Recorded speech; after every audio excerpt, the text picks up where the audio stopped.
All right, joining us now is South Carolina Senator Lindsey Graham is with us. Senator, I never had any doubt on these deals because everyone needs access to our market. Nobody seemed to have any confidence to challenge the old order, the old way of thinking. You had a lot of confidence. You expressed to me you weren't worried at all about it. No, I mean, we got a good hand. You just need somebody who knows how to play a good hand. The world has a pair of twos compared to us, and Donald Trump is, I told everybody just calm down. People want access to our markets. They need it. They'll come our way. So let me give you an example of what he's trying to do. We make BMWs, X5, X3, X7 series in Greenville, South Carolina. More BMWs made there than any place in the world. And if we make a car in Greenville, South Carolina, sell it to Europe, it's a 10% tariff. If they make a car in Munich and sell it to the United States, it's 2.5%. That's not fair. So we're going to wipe all that stuff out. We're going to have fair trade deals. We're going to have reciprocal tariffs. Hopefully we can make them low, not high. And we're going to engage the world on trade, and we're going to deal with China to stop being ripped off. Why are they buying the Boeings? That's a goodwill gesture. People are coming to Trump. Just be patient. It takes a while to fix 60 years of trade abuse, and I've got his back. So keep doing it. No, you have from the beginning. I don't want ever another Iraq and America embroiled in a foreign conflict that it has no business being involved in. However, right. When you couple an ideology, and they state publicly, death to Israel, death to America, and they believe in a caliphate, and this is a theocracy, and that is convert to Islam or die. They are the number one state sponsor of terror. We've been watching that unfold now for a very long time, especially since they got a lot of money when Biden became president. They are, according to published reports, and we talked to Aaron Cohn, who's, former Intel operator, that's his business, Israeli trained special ops intelligence veteran. And it's the breakout time publicly, and you would know better than me because you have access to information I don't, is anywhere between 3 months and a year. And I just think that the world cannot risk a nuclear armed Iran. The president has stated that is his belief. What is your belief? I mean, if you want to do the most destabilizing event in the world would be give the Ayatollah and his henchmen a nuclear weapon. One, they would use it. They would use it against Israel. They say that. They mean it. The Arabs would want their own nuclear weapon to counter the Iranians, and you'd have a nuclear arms race in the Mideast. It'd be a disaster. But let's unpack what you just said. President Trump is going to the Mideast. The hottest economies in the world are in the Mideast: Saudi Arabia, the United Arab Emirates, Qatar. These places are the 23rd century. The MBS, the Crown Prince, is fundamentally changing Saudi Arabia in all the good ways. So we're going where the action is, and they love Trump. They love Trump because he stands up to Iran. He's a good ally. He's a good friend. And I predict the Abraham Accords will grow on Trump's watch, and we're going to go back to the table and see if we can get Saudi Arabia to recognize Israel. I think that can happen once the Palestinian issue, the war winds down. So that's why he's going, and he will be welcomed enthusiastically there. As to Iran, Senator Tom Cotton, and I introduced a resolution today saying the only acceptable outcome is dismantling the Iranian enrichment program. They have enough enriched uranium to make 6 bombs within, a month or two. They're at 60%. To get to 90%, which is weapons grade, is about a month. And President Trump is going to call the question on Iran. He's going to offer them civilian nuclear power, which we can do safely if they'll dismantle their enrichment program, which is the pathway to a bomb. We're going to put them on the clock. If they don't take that deal, all bets are off. But we cannot allow Iran to get a nuclear weapon. Israel is not going to allow that. This is the 80th anniversary of the end. Well, President Trump said he's not going to allow it to happen. And then when asked if it would be a joint military effort with Israel, he said, no, we will lead it, meaning he would lead it. He said that. So let's pray that there's no war, but let's also understand that the only thing worse than war sometimes is having evil people dominate your life. And Israel, one Holocaust is enough. 80 years ago today, we're celebrating the end of the war in Europe. We defeated the Nazis. What did the Nazis do? They tried to kill all the Jews. The Jewish people founded their state in 1948. The biggest threat to the Jewish people and the founding of Israel, since the founding of Israel, is Iran with a nuclear weapon. We're not going to let that happen again. We've got Israel's back. No better friend of Israel than Donald Trump.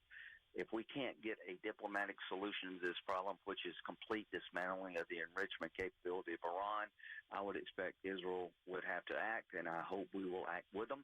I hope we'll lead the way, at least join in. This is the most decisive time in the Mideast, really since the founding of Israel, and I'm glad Trump is president. You don't know how glad I am he is president during these crucial days. Maybe the most successful thing that you have done, and you pointed out rightly so, that there's only been, 4 times in 100 years where Republicans have had control of the House, the Senate, and the White House. And this is a historic opportunity. We are still living under the Biden-Harris economy. And in spite of that, the president's been able to get $8 trillion in manufacturing commitments from, and by the way, including $1.5 trillion from the UAE, $1 trillion from Saudi Arabia, hence the importance of that region for other reasons. They're investing in America, which is fascinating to me. And, when you as budget chairman, you get to decide without going through the Senate parliamentarian, that might have been the most understated but important things you've ever done as a U.S. Senator, because that allows us to go through the reconciliation process, bypass the parliamentarian, because you made that decision unilaterally, and that ensures the possibility of this success of this one big, beautiful bill that everybody's working on, which is going to have profound implications, no? Yeah, I think, so I, as budget chairman, I said it's my decision to determine whether or not the tax cuts expire. So I made a decision no budget chairman has ever made before. I'm going to make the tax cut permanent using current policy, assuming they never go away. So what do we need to do in reconciliation? Trump's going all over the world. He's getting investment in America. Well, what else can we do? Make those tax cuts that expire in December permanent. The R&D credit, the expensing credit, the child tax credits that average Americans need, make them permanent. Cut spending. Do you know if we cut $2 trillion in spending over a 10-year period, that's 2%? So we should be at least able to do that, if not more. Raise the debt ceiling, make the tax cuts permanent. If we don't do that, we will hurt the economy. If we do that, the economy will soar, and I'm confident Republicans are not going to fail. Well, I'm confident they're not going to fail. That we really can't fail. I mean, this is too important, and as long as House Republicans, and I know everybody's not going to get everything that they want. However, this will go a long way to securing the border. This will go a long way to helping us achieve the president's goal of energy dominance, which is going to be great for the country. This will help national security and fund our Defense Department and the next generation of weaponry. It'll help shore up Social Security and Medicare. And I think all the pieces are in place, especially with the $8 trillion committed in investment in this country. All the pieces are in place for tremendous economic growth and prosperity, in my humble opinion. Oh, you're right. And we just need to back up President Trump here. So the point is reconciliation allows us to make the tax cuts permanent because of the decision I made without one Democratic vote. This is the process they used to pass Obamacare and the Inflation Reduction Act. We used this in 2017. So we have a chance to have $175 billion for the border, more bed space, more ICE agents, finish the wall without one Democratic vote, $150 billion of new money for the defense without being held hostage by the Democrats. We have a chance to make the tax cuts permanent without one Democratic vote. The only way we're going to do these things is do it through reconciliation, because Democrats are not going to help you build the wall. They're not going to help you deport illegal immigrants. They're not going to make the tax cuts permanent. So to all those who are listening to Sean's show, get on the phone and make sure we don't fail. All right, quick break. More with South Carolina Senator Lindsey Graham, and then your calls on the other side, 800-941-SEAN, as we continue. All right, we continue now with South Carolina Senator Lindsey Graham. Let me go to Russia and ask you, obviously the minerals deal with Ukraine was huge. But the person that's been dragging his feet is Vladimir Putin. And as we speak, Chinese dictator Xi has extended, this private meeting and press event alongside Vladimir, in which he declared that China and Russia were ready to safeguard the global multilateral trading system, presumably from Donald Trump. Your reaction to them and Putin's reluctance to end this war? Well, number one, the minerals deal with Ukraine is huge. Ukraine has multiple trillions of dollars of critical minerals, digital economy. We will get the benefit of those minerals, not Russia, not China. So that's a big frigging deal. It helps the future of the American economy, gives us a new relationship with Ukraine. We don't need to give them any more money. They got plenty of opportunity to buy weapons from us and to be a good partner. As to Russia, Trump wants a good deal. He wants to end this war, and he wants to do it fairly and not start another war. Putin is misjudging Trump. You play Trump at your own peril. Stay tuned. I'm playing golf with the President Trump this weekend. He's just about had it with Russia because he believes... You play golf with him all the time. Is he good? Let me tell you. I played with him in his first term, but...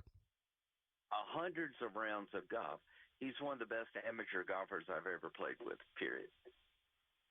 All right. Wow. That's saying a lot. Now, are you any good? Well, let me go back to Russia because we're running out of time. Better go. Do you believe that Putin will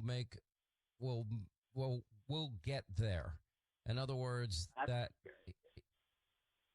yeah, because I don't think he's getting any more than what's currently on the table. And by the way, I can't stand the left is saying, Biden saying, well, we've given him everything. No, Crimea happened on your watch. The invasion happened on your watch. The war happened on your watch. And he's cleaning up, your Adam's shithole that you left behind. Well, let me put it this way, real simple. If I were going to call a group of people to get advice about how to deal with Putin, they would be the last people I call. Putin raped them, basically. Everything that's going on in the world is a result of weakness from the left.